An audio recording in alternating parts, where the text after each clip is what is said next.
সৃষ্টিকর্তা সবার মধ্যেই কিন্তু প্রতিভা দিয়েছেন। এক একজনের প্রতিভা এক এক রকম। অনেকে দেখবেন রান্না বান্না ভালো পারে, অনেকে গান গাইতে পারে, অনেকে আর্ট করতে পারে, কত রকম কিছু আছে। তো আমরা যদি প্রত্যেকের প্রতিভাকে সাপোর্ট করি, তাকে এগিয়ে নিয়ে যাওয়ার চেষ্টা করি, তাহলে দেখবেন যে সবার ভিতর থেকেই কিছু না কিছু প্রতিভা বের হয়ে আসবে। যেমন এই যে আমি এই পেটিসটা দেখে বানিয়েছি, কিন্তু আমি যে এত ভালো পারবো এটা কখনোই চিন্তা করিনি। কতটা সুন্দর হয়েছে! আমি যতবারই দেখি ততবারই মানে আমার মধ্যে একটা অদম্য ইচ্ছা কাজ করে যে আমি আসলে অনেক কিছুই পারবো যদি চেষ্টা করি। তো ঠিক সেই রকম অনেকের মধ্যেই এরকম প্রতিভা আছে অনেক কিছু করার, কিন্তু তাদেরকে যদি একটু সাপোর্ট দেওয়া হয়, পাশে যদি কেউ থাকে, তাহলে দেখবেন যে অনেক বড় বড় জিনিস অনেকের দ্বারাই সম্ভব, ভালো কিছু। হ্যালো এভরিওয়ান, আসসালামু আলাইকুম। সবার কি অবস্থা, কেমন আছেন? অনেক দিন পর একটা ভিডিও নিয়ে আসলাম। আশা করছি ভালোই লাগবে সবার কাছে। ভালো লাগলে অবশ্যই একটা লাইক দিয়ে দিবেন, আর যারা সাবস্ক্রাইব করেননি চাইলে আমার চ্যানেলটি সাবস্ক্রাইব করে আমার সাথে থেকে যাবেন। ভিডিওটা শুরু করেছি সকাল থেকে। সকালে আমি কিভাবে কাজকর্ম করি, মানে যা যা করি আর কি, আজকে পুরোটাই আপনাদের সাথে শেয়ার করব। দেখতে থাকেন, আশা করছি ভালোই লাগবে। আর সবাই আমার পাশে থাকবেন, আমাকে এগিয়ে নিয়ে যেতে সাহায্য করবেন। আমি সবসময় কথাগুলো বলেই এসেছি। আসলে সবথেকে বড় কষ্ট হয় কি জানেন? যে যখন ভিডিওতে ভিউ হয় না, তখন আসলে ভিডিও দিতে একদমই ইচ্ছে করে না। একটু ভিউজের আশা তো সবাই করে, আমি কেন ব্যতিক্রম হব, তাই না? আমিও তো অনেক কষ্ট করে ভিডিওটা বানাই। তো চলেন শেয়ার করি কি কি করলাম। তো বাচ্চাকে তো রুটি বানিয়ে দিয়েছি, টিফিন রেডি করে দিয়েছি। আর দুপুরে কি রান্না করব সেগুলোও কিন্তু আমি অলরেডি বের করে নিয়েছি। তো এই হচ্ছে অবস্থা, রান্নাঘরের অবস্থা। আমি সবসময় ক্লিন করতে পারি না বিভিন্ন কারণে। যেহেতু আমি বাচ্চাকে নিয়ে বাইরে যাই, অনেক সময় এনার্জি থাকে না, ভালো লাগে না। তো কখনো আমি পরিষ্কার করি, সব কিছু একদম ঝকমকে করে রাখার চেষ্টা করি, কখনো আবার এই অবস্থাতেই রাখি। তো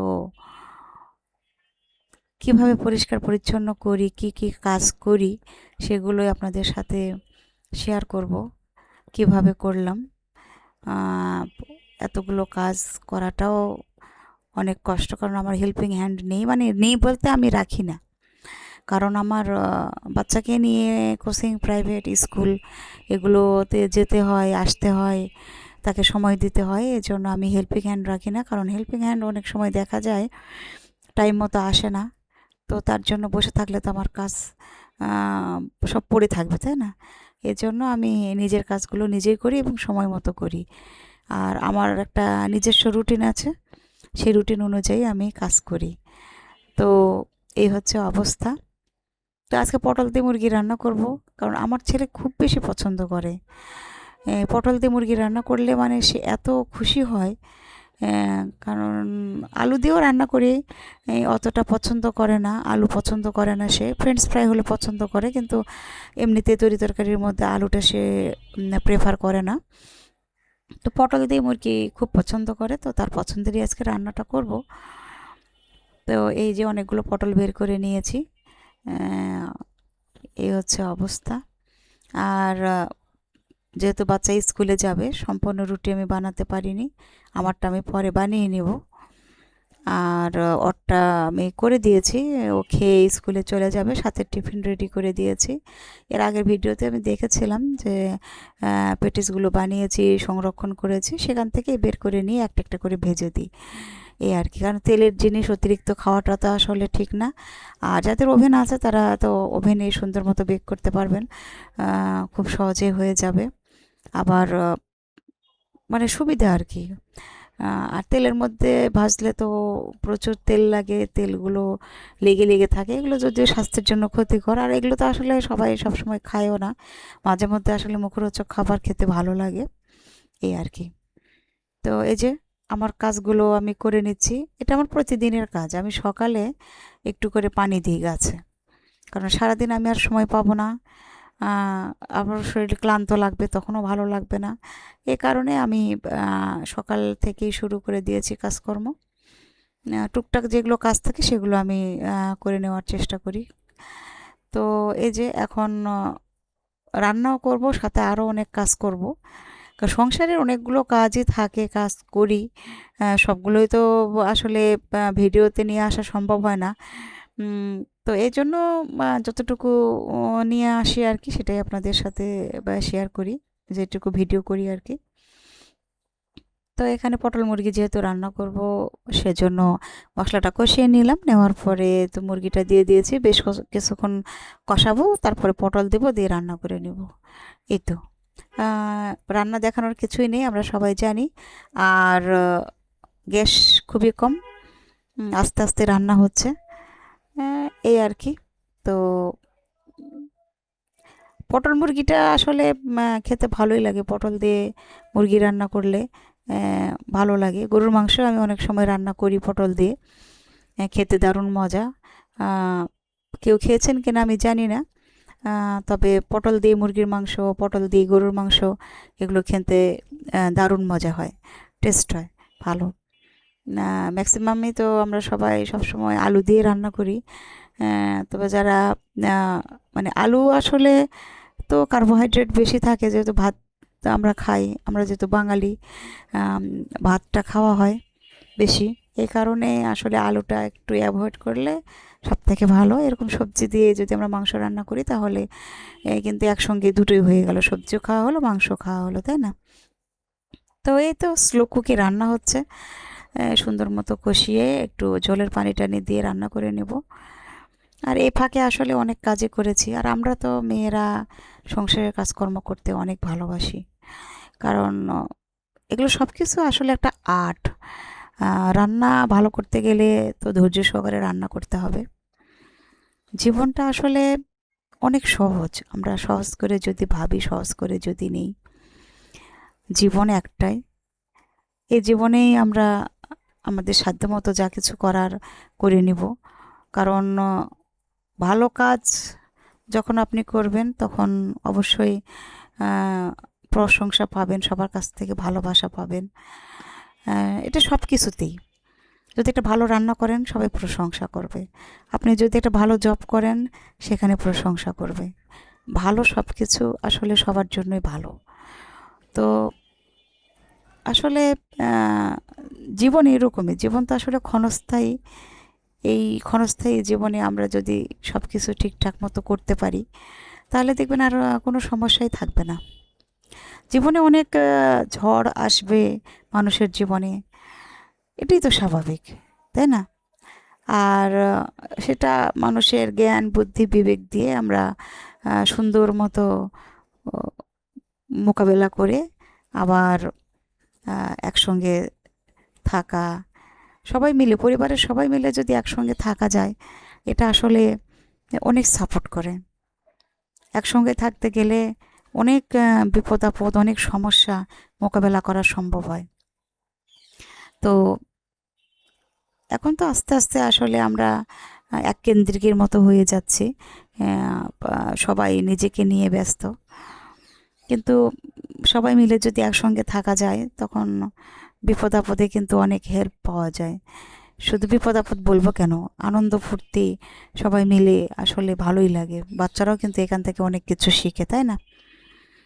সংসারটা আসলে স্যাক্রিফাইসের একটা জায়গা। সংসার করতে গেলে তো অনেক সময় মন খারাপ হয় অনেক কথাতে, এগুলো ধরলে অনেক কিছু, এগুলো আসলে ধরার কিছু নেই। সব কিছুকেই মনে করতে হবে যে ঠিক আছে, হতেই পারে, এরকম কোনো সমস্যা নয়। তো আমরা যদি সব কিছুকে সহজভাবে মেনে নিই, তাহলে দেখবেন যে জীবনটা অনেক সুন্দর হবে। জীবনে চড়াই উতরাই এগুলো তো থাকবেই, এটাই স্বাভাবিক। আর আমার মনে হয় না যে এমন কোনো ফ্যামিলি আছে যে যেখানে কোনো সমস্যা নেই। ছোট হলেও একটা সমস্যা দেখবেন যে সেখানে আছে। তো সেজন্য কোনো কিছু নিয়ে মন খারাপ না করে আমরা সব সময় পরিবারের পাশেই থাকব। কারণ পরিবারটা হচ্ছে মানুষের বন্ডিংয়ের কিন্তু একটা জায়গা। পরিবার না থাকলে তো আসলে কিছুই নেই, তাই না?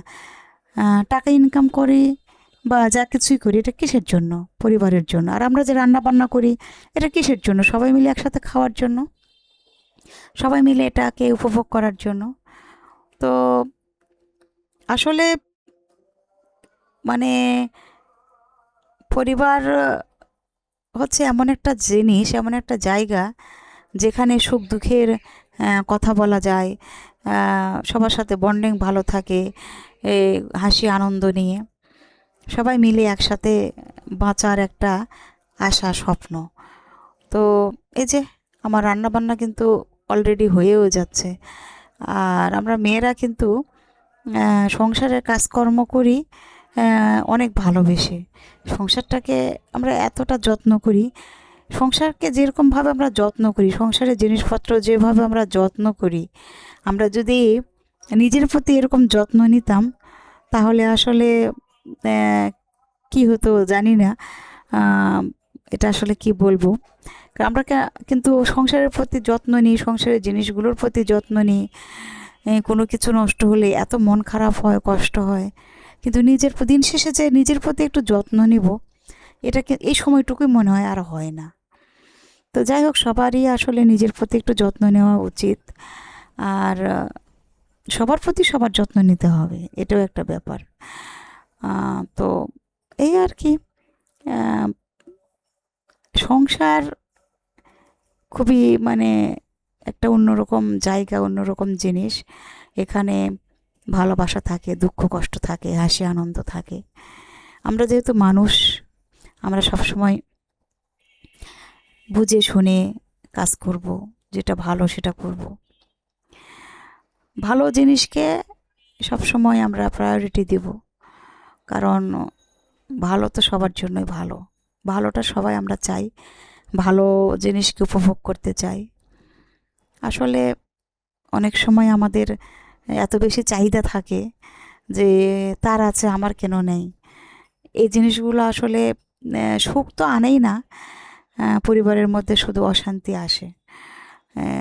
তো এই জন্য অন্যের সুখ দেখে হিংসা না করে বা অন্যের কী আছে সেটা না দেখে নিজের যেটা আছে সেটা নিয়ে সুখে থাকলে জীবনটা অনেক সুন্দর হয়।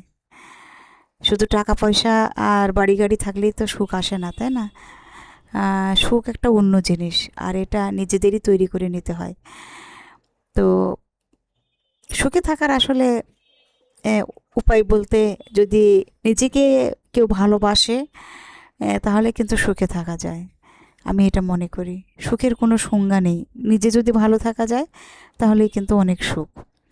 তো আমার কথায় কেউ কিছু মনে করবেন না, আমি আসলে মনের কথাগুলো আপনাদের সাথে শেয়ার করলাম। আজ আসি, হ্যাঁ, আল্লাহ হাফেজ।